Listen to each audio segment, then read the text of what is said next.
안녕하세요. 얼마 전 코로나를 뚫고서 막내딸 시집을 보내며 키워놓은 자식들을 모두 출가시킨 50대 여자입니다. 되돌아보니 참 세월이 빠르게 흘렀네요. 아둥바둥 아들 하나 딸 하나 낳고서 없는 살림의 애들만큼은 잘 키워보겠다고 치열하게도 살았던 지난 시간이 필름처럼 머릿속을 스쳐 지나갑니다. 너무 어릴 적에 시집을 와서 보니 상식 밖으로 교양이 없고 드센 시댁 식구들 때문에 정말 매일 밤을 울면서 혼자 밤을 지새웠던 것 같아요. 그렇게 우울하고 못된 소리에 상처받는 저 자신이 한심해 죽겠는 와중에 절 보며 덩달아 속상하다 보채는 아이들이 눈에 밟혀 저같이 살지 말라고 죽기 살기로 아이들 뒷바라지를 했습니다. 저 입고 싶은 옷 한 벌을 못 사더라도 애들 또래 친구들이 다니는 학원은 뒤처지지 않도록 빠짐없이 보냈고, 입고 싶거나 먹고 싶은 거 있으면 제가 몇 개를 굽는 한이 있더라도 애들 용돈을 더 쥐어줬어요. 엄마가 되어 보다 세련되지 못했던 게 늘 한이고 미안했는데 지들 생각해서 고생한 걸 다 알고 있었는지 고맙게도 저희 애들은 졸업하기도 전에 취업을 하더니 알아서들 용돈도 두루오키 쥐어주고 이젠 또 다 제 짝을 찾아서 결혼도 했습니다. 다 키워놓고 나니 이제 제 고생은 좀 끝난 것 같았어요. 그런데도 뭔가 홀가분하고 시원섭섭한데 제 마음 한켠이 너무 외롭더라고요. 바로 이제 딱 하나 남은 저희 가족, 제 남편 때문에 말이죠. 그동안은 아이들이, 특히 제 딸이 옆에서 말동무가 되어주곤 했는데 다들 결혼하고 나가니 집안에서 저한테 말을 붙여주는 사람이 한 명도 없더군요. 그 남은 한 명이 딱 남편뿐이었는데 워낙 무뚝뚝하고 저한테 살갑지 못한 사람이라 그런지 저희 집은 정말 입에 거미줄 치기 딱 좋을 정도의 침묵이 오래도록 유지되었어요. 저희 남편은 참 말을 험악하게 잘하는 사람입니다. 조금만 대화를 나누다 보면 아실 수 있을 텐데 정말 처음부터 끝까지 상대방의 기분이라는 걸 전혀 배려하지 않고 생각나는 대로 내뱉는 사람이에요. 저와는 성격이 아주 극과 극인 사람이었죠. 남편 벌이가 시원치 않으니 저는 애를 낳고 나서도 공장 생산직이나 작은 회사 격리로 일을 하면서 남편과 함께 돈을 벌었습니다. 벌이로 따지면 제가 공장에서 일할 때 남편보다 더 배로 돈을 벌어왔었죠. 하지만 그럼에도 애들 키우는 것부터 양말 하나 빠는 것까지 모조리 다 제 몫이었습니다. 삼시세끼 밥 차리는 건 기본 중에 기본이었고요. 일은 부부가 같이 하고 있는데 집안일은 완전히 저 혼자의 몫이었고 그 당시 사회가 지금보다 덜 개방적이었어서 그런지 이게 아주 당연스레 여겨졌었어요. 정말 속에서 천불이 나죠? 문제는 남편의 태도였습니다. 주는 대로 받아먹고 빨아주는 옷 입고 뭐 이런 것까지는 사회적 분위기 때문일 거라고 이해라도 하려고 했어요. 하지만 저희 큰아들이 머리가 조금씩 크기 시작하면서 저를 대신해 남편을 향해 목소리를 높이는 일이 많아졌는데 그럴 때마다 얘 앞에서는 찍소리도 안 하더니 저와 단둘이 있을 때면 저한테 꼭 그러더라고요. 엄마 좀 도와. 엄마도 일하다 왔잖아. 하면서 아들이 화를 내고 나면 남편은 궁시렁거리며 도와주는 척을 하더니 뒤에 가서 제 앞에선 꼭 뭐 대단한 직장인도 아닌데 돈 번다고 생색은 다 내네 하면서 그걸 농담이라며 절 향해 던지고서 풋 웃어 보이는데 그 표정이 늘 한결같이 소름이 끼쳤어요. 제 입장에서는 전혀 유쾌한 농담도 아니었고 더군다나 그런 말을 듣고 제가 상처를 받을 거란 생각을 안 하는 건가 못하는 건가 싶어서 울컥하고 실제 눈물이 나오기도 했죠. 남편 말만 따라 제가 비록 대단한 회사에 대단한 돈을 벌어오는 직장인은 아니었더라도 애들 한번 더 잘 키워보겠다고 남편을 도와 공장에서 돈을 힘들게 벌어오고 있었는데 제 배우자란 사람이 절 인정하지 않으니 참 왜 이렇게까지 내가 힘들게 살아야 할까 싶더라고요. 솔직히 이런 식의 감정을 툭툭 건드리는 쓰레기 같은 말들을 참 많이 했는데요. 너무 많다 보니 셀 수가 없을 정도여서 전 어느 정도 시간이 지나면 단련이 되었어요. 한마디로 한 귀로 듣고 흘리는 노하우가 조금씩 생겨간 것 같아요. 물론 여전히 상처는 받고 있지만 말이죠. 그런데 이런 남편이 분명하게 문제가 되는 순간들이 있었습니다. 그냥 도저히 한 귀로 흘릴 수 없는 상황. 그건 바로 저희 부부 문제에 시댁 식구들이 끼게 될 경우였습니다.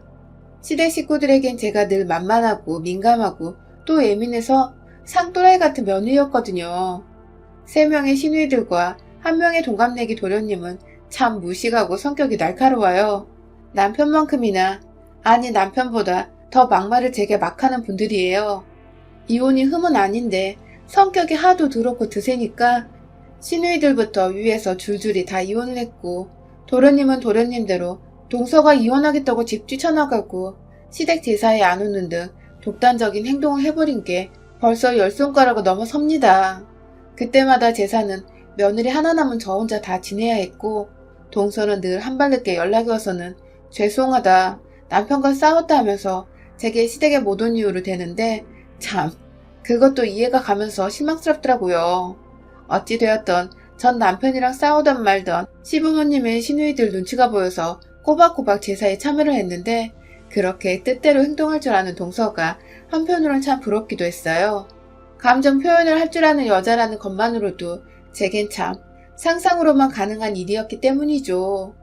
집구석에서 온전히 정상적인 사람들의 안부 주고받는 그런 상식적인 대화를 나누는 것은 거의 불가능했어요. 늘 저는 남인 듯 대했고, 친하지도 않으면 예의라도 갖춰야 할 텐데 예의는커녕 절 하대하고 무시하기 바빴죠. 가벼운 농담부터 시작해서 집안일 시키고, 어디 자기들끼리 놀러가는데 꼽사리 껴줘서는 저한테 휴가 내내 밥 차리고 장봐 먹고, 전 그저 제 자식들도 놀러가는 기분을 내주고 싶어서 굳이 그 자리를 또 따라가서 청소부 아줌마처럼 일을 하다 봤어요. 남편은 늘 저를 방관하고 있었고, 오히려 그런 자리에서 일하는 저한테 일을 하나 더 시키는 식으로 자기 가족들과의 시간을 더 소중히 여겼습니다. 참, 절 시댁에서 외롭고 초라하게 만드는 사람이었죠. 또한 저희 형님들, 특히 가장 나이가 있는 큰 시누이는 모임의 며느리인 저를 기죽이겠다며 분위기를 험악하게 주도했고, 여기 유튜브 채널에서 시댁 식구들이 늘 말하는 안부 인사를 저한테도 자주 강요하며 요구했고요. 시부모님한테 안부 인사를 하면 됐지 왜 자기들한테까지 제가 안부 인사를 해야 하는 건지 전 도무지 이해하기가 힘들었어요. 하지만 그럼에도 제 딴에는 명절엔 어머님을 통해서 혹은 전화라도 해서 안부를 묻고, 어쩌다 돈이 더 여유가 있으면 선물도 사다가 나눠드리곤 했는데 저의 정성과 노력은 전혀 알아주지 않았습니다. 심지어 큰 신우라는 년은 저 결혼하고 한 13년 정도 지났을라나 그간 잘 참다가 뜬금없이 전화를 해서는 시건방진년이라고 혼내기까지 했어요. 제가 자기한테 철마다 안부 전화를 하지 않는다는 이유만으로 말이었죠. 안 그래도 제사가 너무 많아서 시댁에 가 일을 하는 것만으로도 정말 죽고 싶을 정도로 스트레스를 받던 와중이었고, 큰아들은 사춘기에 접어들면서 잠깐 저한테 질풍노도 반항의 기질을 보였던 때이기도 했어서 제가 좀 힘들었던 시기였는데, 시누이마저 뜬금없이 신혼초도 아닌 10년차 주부한테 인사를 제대로 한 해 만에 하면서 혼을 내니 제 자존심은 물론이고 자존감까지 바닥을 쳐버렸죠. 신우는 절 한 번도 챙겨준 적이 없었고, 그래서 저도 뭘 바란 적이 단 한 번도 없었는데 시건방지단 소리까지 들으니 저도 정말 상대의 가치를 못 느끼겠더라고요. 여기서 더 속상한 것은 그딴 소리를 듣고 남의 편한테 말을 하니 남편은 그러게 평소에 누나한테 인사 좀 자주 하지 그랬어? 하며 오히려 저한테 화를 냈어요. 다른 사람도 아닌 자기 자식을 놓고 살아가는 와이프한테 누나가 년이라고 무시까지 했는데 편을 들어주기는커녕 인사를 평소에 더 잘해야 했다니. 아무도 제 편을 들어주지 않으니 저는 더욱 혼자서 마음을 꽁꽁 숨기는 버릇이 생겨버렸어요. 스트레스를 풀 수가 없는 와중에 큰 신우냐는 둘째 신우, 셋째 신우한테도 제 욕을 한 바가지로 해버린 건지 모두가 연달아 전화가 와서는 올케가 참 생각이 없는 편이다. 큰언니한테 당장 제대로 사과하고 앞으로는 따박따박 인사를 해라.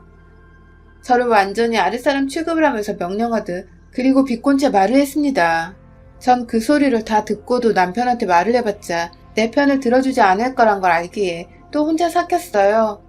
그래서 전 그때 탈모 증상도 겪었답니다. 자고 일어나면 머리카락이 한 움큼씩 빠져서 베개 위에 널브러져 있었어요.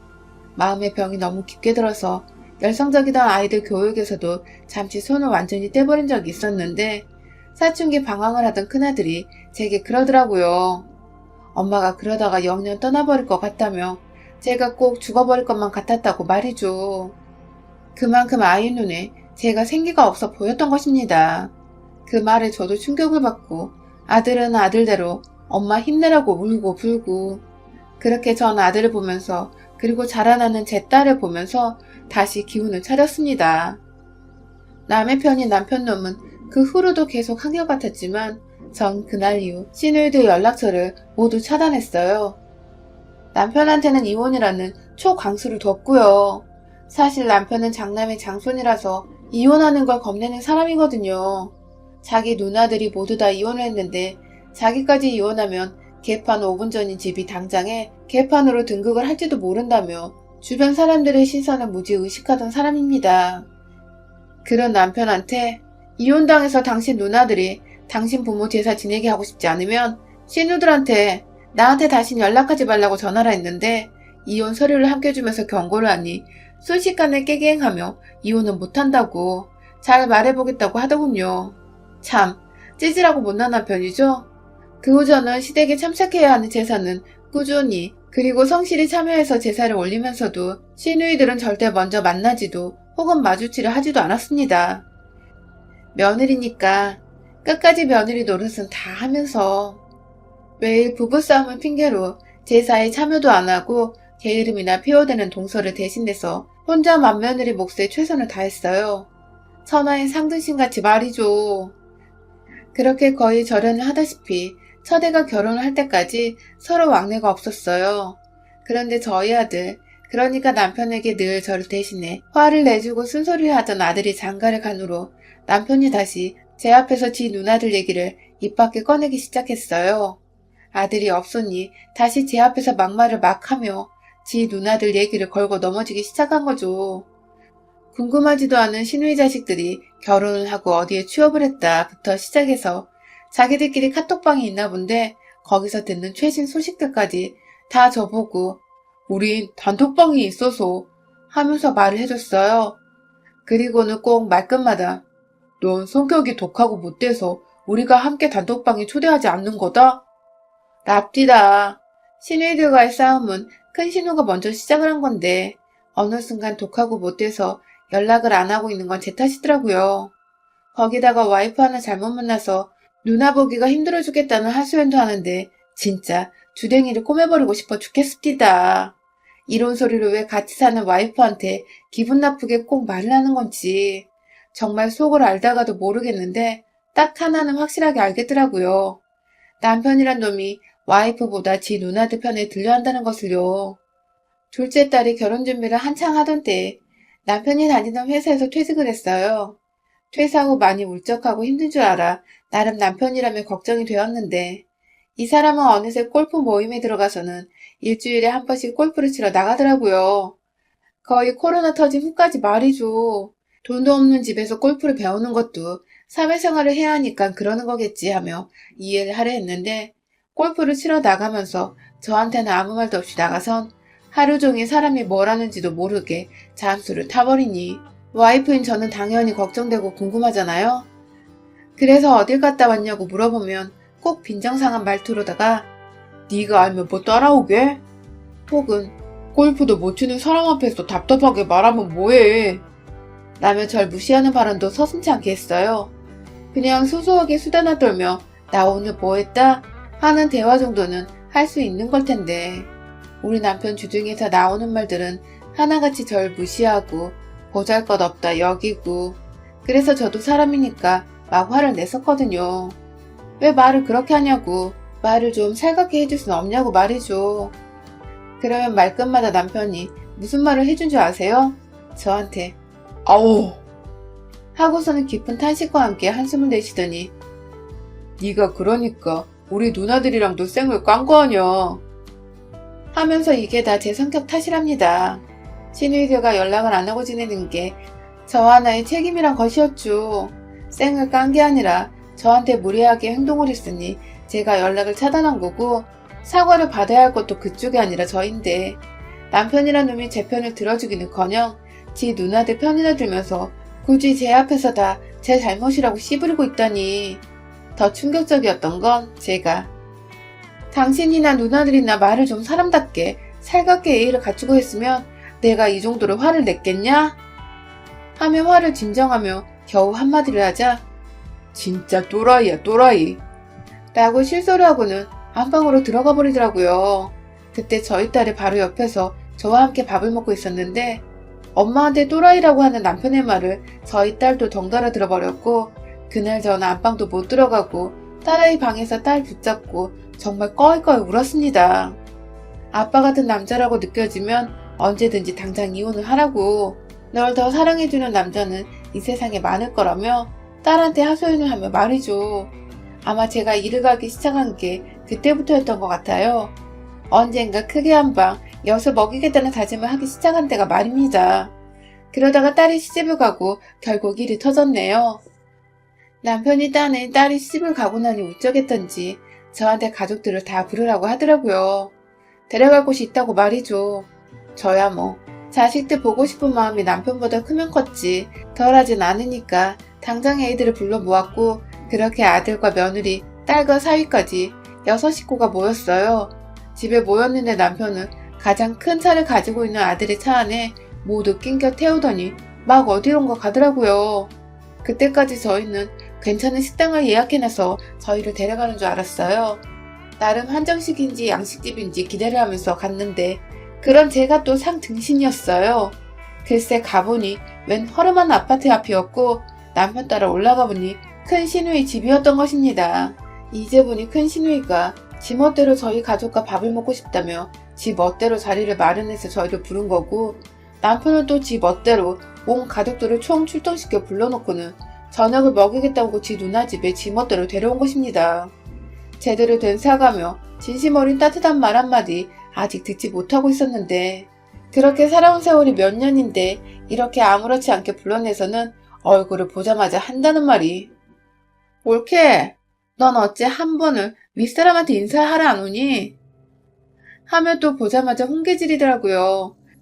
순간 엄마가 시누이들 때문에 얼마나 힘들어했는지를 누구보다 잘 아는 아들은 저만큼이나 얼굴이 찌그러졌고 급기야 거실을 보니 큰 신우뿐만 아니라 둘째, 셋째, 그리고 도련님의 동선의 가족들까지 모두 다 모였었어요. 저 하나 빼고 지들끼리 다 연락을 꾸준히 주고받다 한 집에 모여서는 찾아온 이방인인 절 보며 인사도 안 하고 그저 진짜 왔네? 안 올 줄 알았는데 나는 욕 나오는 말이나 하고 있더군요. 그간 며느리라고 제사며 시부모님 생신이며 할돌이란 도리는 제가 다 했는데 그저 비율을 잘 맞춰준다며 매번 제사에도 안 오고 돈 한 푼 안 드리고 시부모님 생신을 지나치는 동서는 시누이들 이쁨이란 이쁨은 다 받고 있고 옆에서 도련님은 또 눈치 없게 형수님 여자가 그렇게 드세면 못 써요. 이게 얼마만이에요. 형수님 승질 때문에 라고 맞받아치고 있었어요. 착하게 살려고는 안 했지만 지켜야 할 도리는 지키며 살자는 주의였는데 시누이나 도련님 동서를 보니 제가 헛살았다는 생각을 도저히 제 머릿속에서 지울 수 없었습니다. 다시금 지난날 머리털이 빠졌던 그 시절처럼 가슴이 쿵쾅거리고 막 손이 덜덜 떨리고 내가 죄인이 아닌데 죄인이 된 억울한 이 상황에 대해 울분이 치솟는 죽겠는 와중에 큰 시누이가 마지막 펀치를 날렸습니다. 또라이는 원래 어디에서든 지가 또라이인지 몰라. 그래서 말을 해줘야 하는 거야. 라고 말이죠. 순간 아들의 입에서 욕이 나오려 하는 걸 손으로 말리는 그때 옆에서 웃음소리가 들렸습니다. 네, 제 남편 말입니다.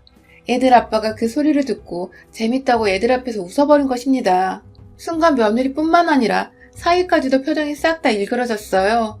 저하고는 다들 친하게 지내는 중인데 제가 욕을 먹고 있는 누가 봐도 뻔한 이 상황에서 기분이 좋을 리가 없었던 것이죠. 그때 제가 아들을 막아서고 있자 저희 사위가 나섰습니다. 자기는 아무하고도 피가 안 섞였으니 여기서 자기가 나서야겠다고 생각을 했나 보더라고요. 그간 딸을 통해서 제가 시댁 사람들한테 고생을 많이 했던 것을 전해 듣기도 했었고요. 사위는 얼굴이 시뻘개져서는 당장의 큰 신우 앞으로 다가가 당신 뭐라 그랬어? 라며 지긋하게 욕만 안 했을 뿐 눈으로 욕을 쏘아댔고 덩달아 딸이 나서서 미친년들 진짜 미친년들 천지야 이 집구석은 하며 혼자 괴성을 질러버렸어요. 그러자 그제서야 저 때문에 참고 있던 아들이 나섰습니다. 당장에 큰 신우에게 달려가 야 이 쌍년아 네가 뭔데 우리 엄마한테 또라이래 이 쌍년아 하면서 순식간에 머리끄댕이를 잡아 바닥에 내쳐버렸어요. 여기저기 신우이 자식부터 시작해서 온 사람들이 일어났는데 너무 웃긴 건 시누이들은 남편이 없을 뿐더러 자식들 중에 그나마 아들들도 다 짜리몽땅의 개찌들이들이라서 특전사 출신이 우리 사이와 실제 육군부대 근무 중에 우리 아들 앞에 나서지 못하는 겁니다. 사이가 먼저 다가온 큰 시누이의 아들 멱살을 순식간에 잡아서는 벽으로 머리에서 콩소리가 나게 밀쳐버리자 옆에서 따라오던 셋째 시누 아들이 제자리에서 얼음이 되어버렸어요. 그 와중에 남편은 아들 성질을 아니까 내심 쫄아서 고모 말은 그게 아니야. 진정해. 하며 다가가는데 아들이 그러더라고요. 이번에도 참고만 있으면 자식들도 속이 말이 아니라고. 그러니 화라도 내라고 말이죠. 그 말에 제가 번뜩 제 자식들 그리고 며느리 사위가 든든하면서도 미안하더라고요. 못 볼 걸 보여주며 답답한 저 하나 때문에 애들이 나쁜 사람이 되는 것만 같고 그래서 정말 그간의 모든 서름을 다 꺼내서 제 옆에 있던 남의 편인 남편을 조업해줬습니다. 진짜 이 새끼 반 죽여놓고 오늘 이혼이고 뭐고 결판을 내야겠다며 자식들 다 크고 시집 장가간 마당에 남편이고 뭐고 쓸모없으니 남보다 못하다며 큰 시누이가 지 동생들 준다고 차려놓은 밥상도 다 엎어버렸고 그 와중에 가운데 끓여먹겠다고 올려둔 식은 샤브샤브 국물을 좁은 거실에 다닥다닥 모여있던 시댁 식구들한테 돌림방처럼 냄비를 들이부었어요. 미안하게도 저희 자식 부부한테도 조금 국물이 튀었지만 재빠르게 그걸 던지다가 아들 얼굴 보이자마자 냄비를 손에서 반대쪽으로 확 던져버렸죠. 남편은 제가 정말로 또라이로 빙의를 해서 주먹으로 마구 내리쳤고 진짜 피 보일 때까지 때려보겠다는 심정으로 좁혀줬다가 결국 코피가 나던 그 순간 이 인간 머리끄댕이를 잡아다가 시누이들 앞에 발로 차버려 넘겼습니다. 무식한 것들이 할 줄 아는 대화가 그런 저급한 것들밖에 없는 걸 내 진작에 알고 있었는데 두고두고 참고 살았네. 하며 손을 탈탈 털고는 자식 부부들 데리고 그 집을 나왔어요. 나오면서 남편한테는 짐은 집 밖에 둘 테니 찾아가란 말을 했고요. 그날 우리끼리 만나게 소고기로 저녁을 먹고는 저는 다음날 곧장 이혼 소리를 떼고서 도장까지 찍어 집 밖에 둔 남편 짐 위에 올려뒀어요. 그 집은 어차피 남편 명이지만 그래봤자 1억 조금 넘는 집이었고 이혼의 유책사유에는 제가 부부 생활을 할 수 없을 정도로 시누이한테 스트레스를 받고 마음고생한 것이라 시누이들한테도 1대1로 이혼 사유 책임을 물어 위자료 소송을 해보려 한다며 돈은 자식들이 다 내주기로 했어서 지더라도 소송을 반드시 할 테니 소송 준비를 하라고 적어놓으니 처음에는 자기 누나와 자기가 맞았다고 이혼 소송은 오히려 자기들이 할 거라며 막 적반하장으로 나오다가 결국 저희 아들이 해결을 했죠. 아버지는 대소변 못 가려 기저귀 차는 때에 절대로 우리 얼굴 못 볼 거라고 내가 먼저 죽는 한이 있어도 아버지 유방비에 1원도 안 쓰겠다며 그렇게 길가에 버려져 돌아가고 싶지 않으시면 지금이라도 엄마한테 진심으로 사죄하고 이혼 깔끔하게 하시라고 단단히 말을 했더라고요. 그 바람에 남편도 한참을 생각하다 저한테 이혼 소리에 도장을 찍고 넘겨주며 재산 분할을 반반 하는 것에 동의를 했습니다. 결국 그 돈이 자식한테 갈 거고 결국 또 그 돈이 우리 부부 나이 들면 애들이 보태야 할 유언비로 쓰일 텐데 깔끔하게 이혼하고 나이대로 외롭지 않고 싶다며 그간 자신이 저한테 소홀했던 것에 대해 미안했다고 사과를 하더라고요. 뭐 저야 그 말은 크게 개의치 않고 이혼한다고 신나서 그날 또 사위랑 며느리랑 온 가족 다 불러서는 만나게 소고기를 사 먹었고요. 참 결국 이렇게 헤어질 거 왜 진작 이혼을 안 해서 더 마음고생을 했었나 싶지만 그래도 남편과 함께 고생하면서 돈을 벌어왔는데 위자료라도 재산의 절반을 받아서 너무 기분이 좋네요. 옆에 남의 편이 함께 안 산다고 생각하니 또 그렇게 편할 수가 없고요. 뭔가 저에게 자식들을 낳았던 때 이후로 또 새로운 삶이 시작되는 것 같아서 제 나이보다 마음이 더 젊어지고 편해진 것 같습니다.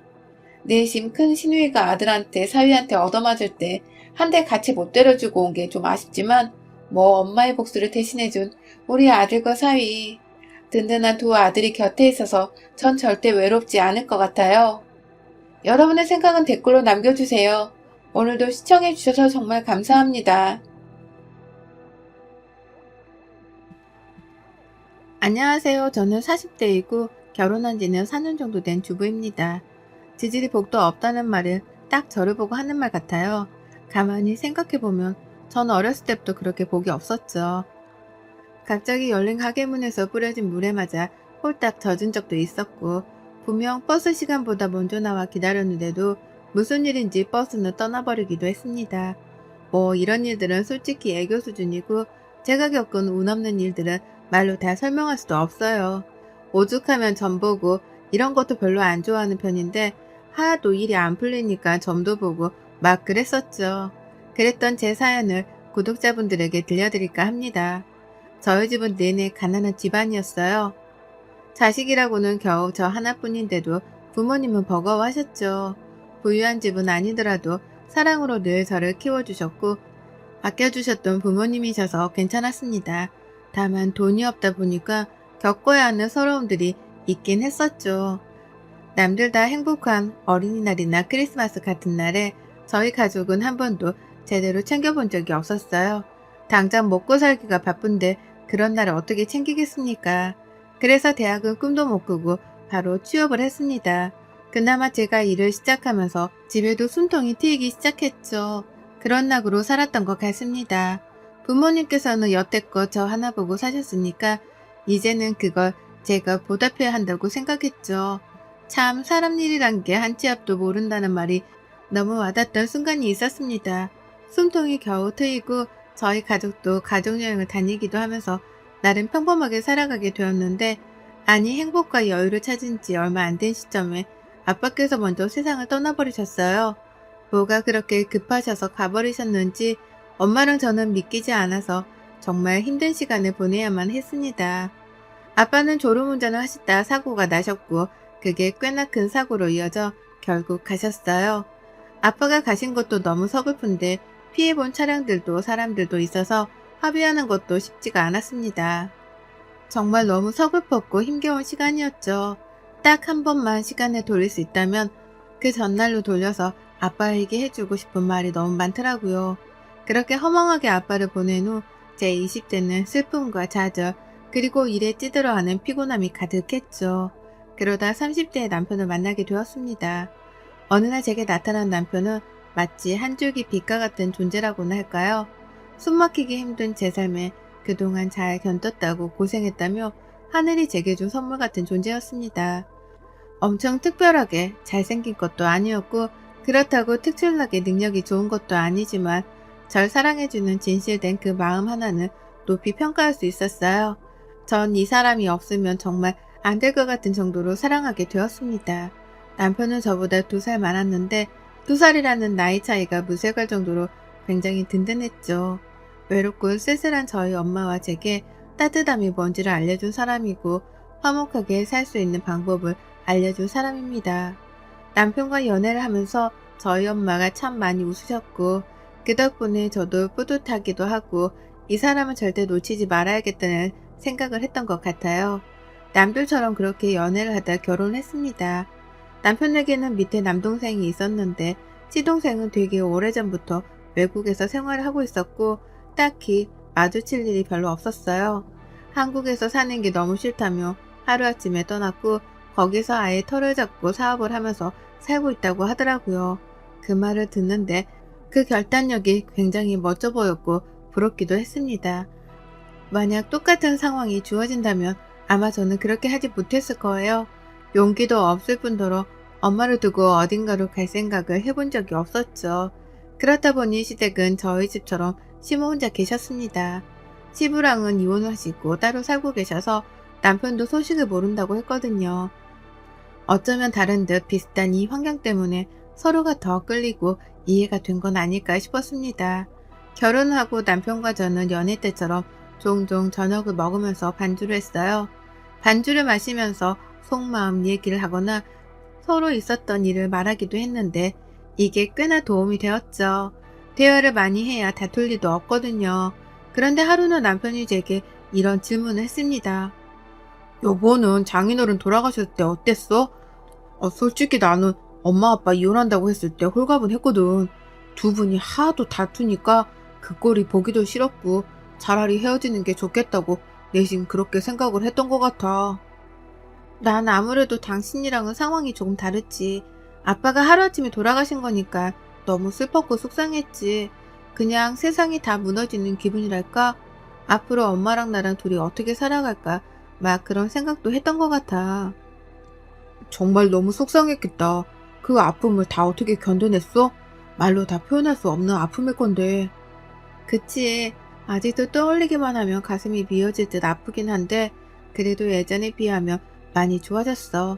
근데 그건 갑자기 왜 물어봐? 그냥 궁금해서. 근데 이전에는 엄청 힘들게 살았다고 했었잖아. 장인어른 돌아가시고는 보험금 같은 거 나오지 않았어? 여유가 생기지 않았어? 어? 그런 질문을 하고 그래?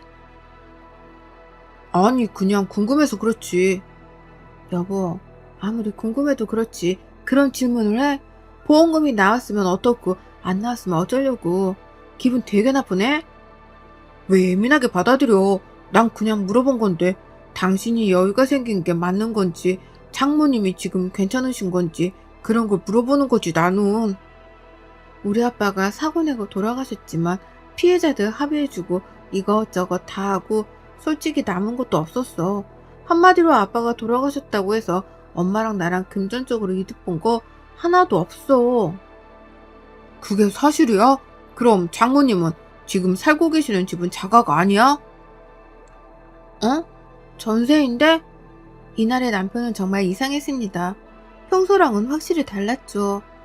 한 번도 들어본 적 없는 질문을 하더니 저렇게 딱 질문을 하고서는 술을 마시다 말고 갑자기 피곤하다면서 방에 들어가서 자겠다고 했어요. 이상하긴 했지만 별로 대수롭지 않게 여겼고 술상을 치우고 저도 잠자리에 들었죠. 거의 설잠에 들었을 때쯤 남편이 한숨을 막 크게 쉬면서 너무 뒤척이길래 제가 한마디를 했습니다. 오늘따라 왜 이렇게 뒤척거려 잠 못 자게. 잠이 오겠어? 속에서 지금 천불이 나서 죽겠는데 생각할수록 어이가 없네. 당신 그럼 있는 게 뭔데? 재산이고 뭐고 아무것도 없는 거야? 뭐라고? 자다 말고 그게 무슨 소리야? 아니 장모님 말이야. 가진 게 아무것도 없으시냐고. 아까부터 이상하다 생각은 했는데 당신 대체 왜 그래? 우리 엄마가 재산이 얼마가 있든 말든 대체 그게 당신이랑 무슨 상관인데 그러는 거야? 야, 상관이 왜 없어? 내가 당신이랑 결혼을 왜 했는데. 그냥 자자. 더 이상 말하기도 싫다. 지금 야라고 했어? 결혼을 나랑 왜 했어? 일어나 보라고. 자라고. 남편은 제게 자다 말고 이상한 말과 함께 엄청 언성을 높였고 결국 다투고 말았습니다. 아무리 이해를 해보려고 해도 이해가 되지 않았고 이건 누가 들어도 마치 저희 아빠가 돌아가시면서 보험금이 꽤 나왔을 거고 그걸 알고서 저랑 결혼했다는 말로 들렸어요. 다음날 일어나서 남편에게 어제 왜 그랬냐고 해명하라고 말했지만 제게 어떤 해명도 하지 않았고 저는 더 열받았죠. 그런데 그날 저녁에 남편은 집에 오지 않았고 제게 카톡 하나만 달랑 왔습니다. 나 일주일만 엄마네 가서 지낼게. 어제 당신이랑 얘기하고 머리가 아주 복잡해서 죽겠거든. 그러니까 나한테도 생각할 시간을 줄래? 대체 뭘 생각하겠다는 건데? 당신 지금 이 태도 굉장히 불쾌해. 알아? 답 안 한다? 이게 지금 뭐 하는 짓이야 정말. 하루아침에 전화는 왜 안 받아? 왜 그러냐고 대체. 아무리 카톡을 보내고 전화를 해도 받지 않았고 저도 사람인지라 너무 화가 나서 더 이상 연락을 하지 않았습니다. 그리고 정말 남편은 일주일 동안 집에 오지 않았고 저는 대체 이게 무슨 일인지 모르겠었죠. 딱 그 일주일이 지나자 남편은 주말에 집으로 돌아왔고 시모와 함께 왔습니다. 연락도 없이 온 시모를 보고 깜짝 놀라긴 했지만 당황하지 않고 인사를 했어요. 어머님 오셨어요? 어머님 오셨어요? 너 앉아봐라. 내가 진짜 어이가 없어서 말이 안 나오네. 니네 집 캐터리라며? 맞아, 아니야. 네? 맞냐고 아니냐고. 겨우 내가 우리 민수를 캐터 같은 집안 여자랑 살게 하려고 이렇게 애지중지 힘들게 키운 줄 아니? 너 진짜 여러 가지로 사람 열받게 하는 체주가 있다. 어쩐지 처음부터 마음에 안 들었는데 여지껏 작아질도 없는 호러미에 재산도 없으면 안 봐도 비디오지. 어머님, 갑자기 왜 그러세요? 뭐 갑자기야. 나 다 들었어. 니네 아빠 돌아가시고 돈 한 푼 남은 거 없다며? 그거 진작 알았으면 내가 너희들 결혼시켰겠니? 절대 안 시켰지.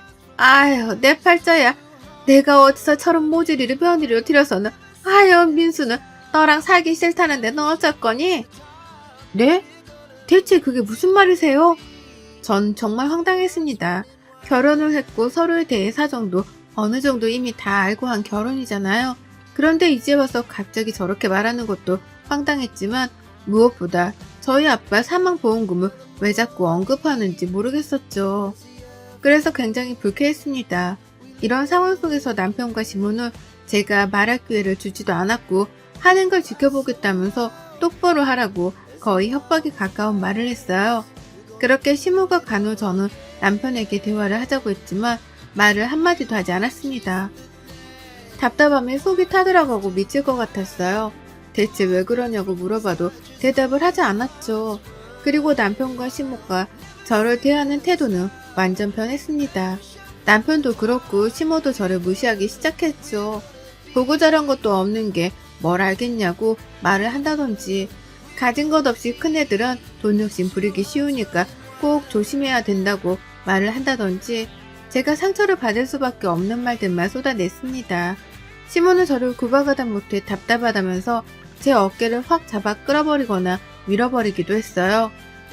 이뿐 아니라 머리를 손으로 쥐어박은 적도 있습니다. 이유는 생긴 게 마음에 안 든다는 이유였죠. 본인이 불러서 네? 라고 대답한 후 쳐다봤더니 뭘 보냐고 얄밉다고 머리를 쥐어박는 게 정말 시모만 아니었으면 팔 걷어 한판 했을 것 같습니다. 남편은 제게 하는 모든 말을 명령조로 했어요. 야, 물 좀 떠와봐. 아, 그리고 방에서 핸드폰도 가져와. 당신이 해. 손이 없어 발이 없어? 나한테 왜 시켜? 손도 있고 발도 있는데 내가 하기 싫으니까 널 시키지. 그리고 보잘것없는 너 같은 거랑 이혼 안 해주고 살면 감사한 줄 알고 알아서 기어야 하는 거 아니냐? 넌 대체 뭐가 그렇게 당당한 거지? 양심이 없는 건가? 입 다물고 물이랑 핸드폰 가져와. 그러는 당신은 보잘게 있고 누가 보면 아주 대단한 사람인 줄 알겠네. 넌 뭘 가졌다고 그러는데? 그리고 내가 야야거리지 말라고 했지? 자꾸 그러게 야야거리고 너너거리면 나도 할 거야. 하던가 말던가 알 바 아니니까 그만 나불거리고 내 물이랑 핸드폰이나 가져오라고. 평소에 집에서는 늘 이런 식으로 제게 명령을 했습니다. 그리고 갑자기 전화 한 통만 하고서는 회사 사람들이나 지인들을 집으로 초대해서 술을 마시곤 했죠. 저희 집에 와서 술을 마시는 사람들은 이미 과음을 한 상태로 오는 경우가 대부분이라서 제가 너무 힘들었습니다. 심지어 안주를 제대로 안 만들어두면 제게 막 뭐라고 했어요. 그런데 자다 말고 새벽 시간에 무슨 안주를 만들겠습니까? 한 번은 이런 적이 있습니다. 자고 있는데 전화가 계속 오길래 받았어요. 여보세요? 야, 지금 나 포함해서 5명 갈 거고 한 40분 걸리니까 얼큰한 탕이랑 계란말이랑 또 다른 안주 좀 준비해놔. 소주랑 맥주도 사두고. 미쳤어? 지금 시간이 몇 시인 줄 알아? 그리고 재료도 없어. 나가서 먹고 들어오던가 배달시켜 먹던가 알아서 해. 난 아무것도 못해. 해놓으라고 했다. 냉장고에 아무것도 없다고 재료가. 근데 뭘 하냐고. 아, 그거 네 사정이고 없으면 없는 걸 알아서 만들어야지. 무슨 말이 그렇게 많아? 지금 나랑 해보자는 거야? 40분 내로 술상 차려둬. 전 이날 너무 화가 나서 술상을 차리지 않았습니다. 그리고 안방문을 잠그고 이어폰을 끼고서 자버렸죠. 아마 소리치고 난리를 칠 거니까요. 그런데 아니나 다를까 불 꺼진 거실을 보고는 흥분한 남편은 안방문을 막 두들겼고 난리를 쳤죠. 이어폰으로 음악을 듣고 있었는데도 그 소리를 뚫고 들렸습니다. 그때 저는 언제고 이혼할 때 이게 증거가 되겠다는 생각에 핸드폰을 들어서 영상을 찍으며 대화를 했어요. 정말 왜 그래? 여보, 새벽 3시가 넘었는데 한두 번도 아니고 냉장고에 아무것도 없다고 말했는데 술상을 차리라고 해? 야, 입 다물고 내가 차리랬지? 넌 내가 하는 말을 알겠다고만 하라니까? 우선 문 열어. 넌 내 말을 거역한 거야. 지금 미쳤냐? 보잘것도 없는 너 같은 거랑 살아주는데 감사하다고 절하지는 못할 망정 이게 어디서 기어올라? 제발 그만 좀 해. 우리 아빠가 돌아가시고 나온 사망보험이 있든 없든 대체 그게 당신이랑 무슨 상관이야. 우리 잘 살았잖아. 하루아침에 왜 그래 정말.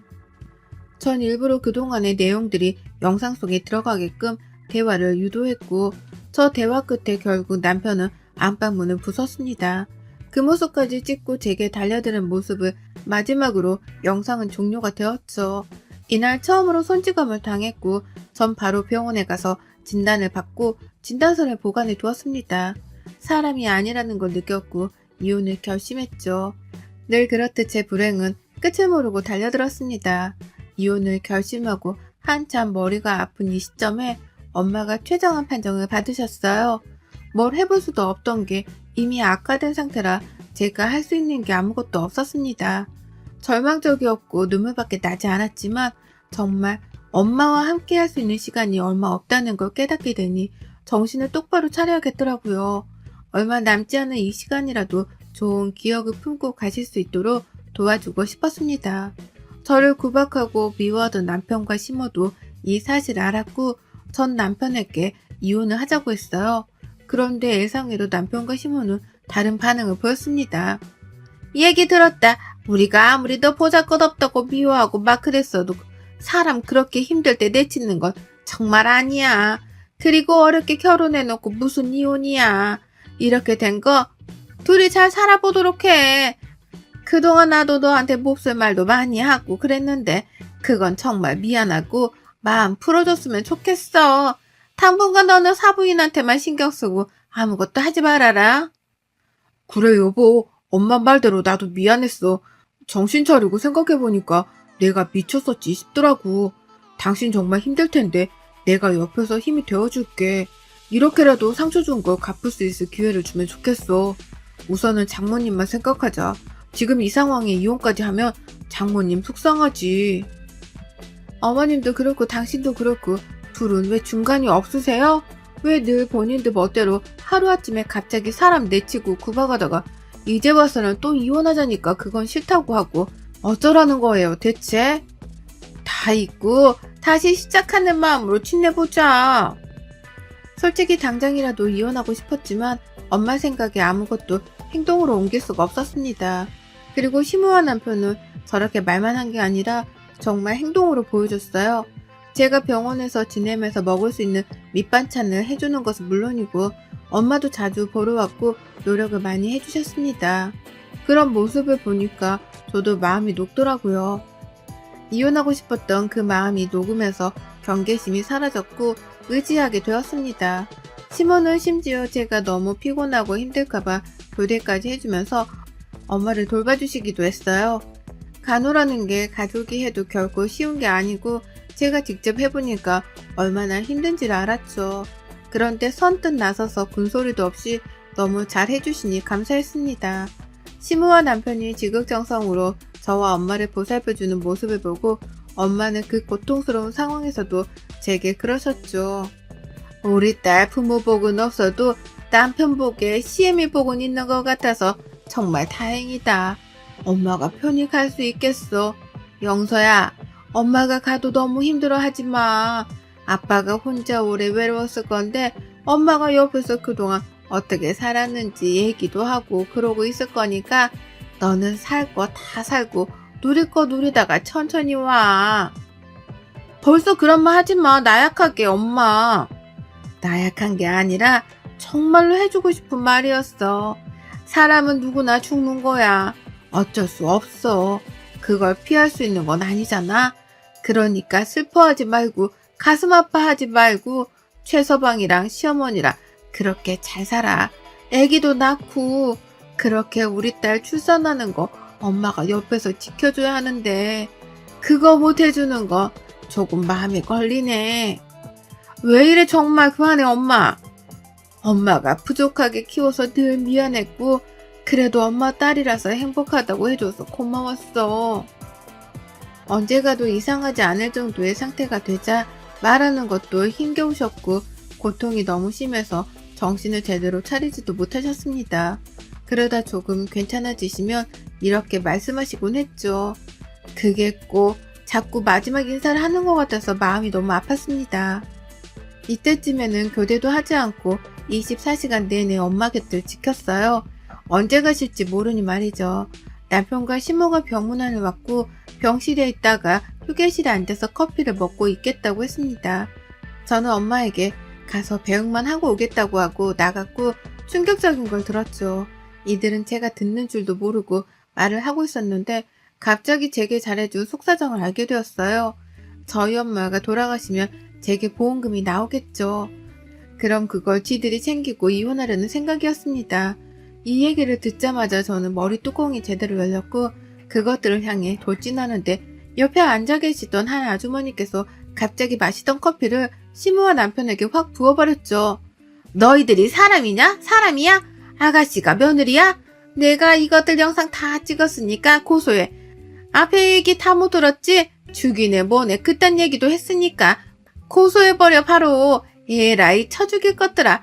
모자가 쌍으로 콩밥이나 처먹어라. 처음 보는 아주머니께서는 옆에 앉아서 시무와 남편 얘기를 듣다가 화가 나서 아예 대놓고 영상으로 찍고 있었고 그걸 제게 보내주셨습니다. 그리고 너무 화가 난다면서 저를 대신해서 난장판을 쳐주셨죠. 앞에 내용은 정말 몰랐는데 명줄도 길다면서 왜 이렇게 오래 버티고 있냐고 빨리 갈 것이지라는 내용도 있었고 빨리 가게 하는 방법이 있는지 찾아보자며 있으면 실행해보자는 내용도 있었습니다. 전 바로 그것들을 고소했고 이혼소송도 진행했어요. 진행하면서 엄마는 가셨고 복잡하고 마음 아픈 일을 한 번에 진행해야 해서 조금 버거웠지만 차라리 정신없이 지내다 보니 슬픔에 빠져있을 시간이 없어서 그런지 괜찮았습니다. 전 깔끔하게 모든 걸 마무리한 후 엄마랑 아빠랑 함께 살던 예전 동네 그 지역으로 아예 이사를 해서 조용히 살고 있어요. 아직은 엄마를 온전히 마음속에서 보내드리지 못했지만 그래도 하루하루 견디면서 잘 살아가고 있습니다. 여러분의 생각은 댓글로 남겨주세요. 오늘도 시청해주셔서 정말 감사합니다.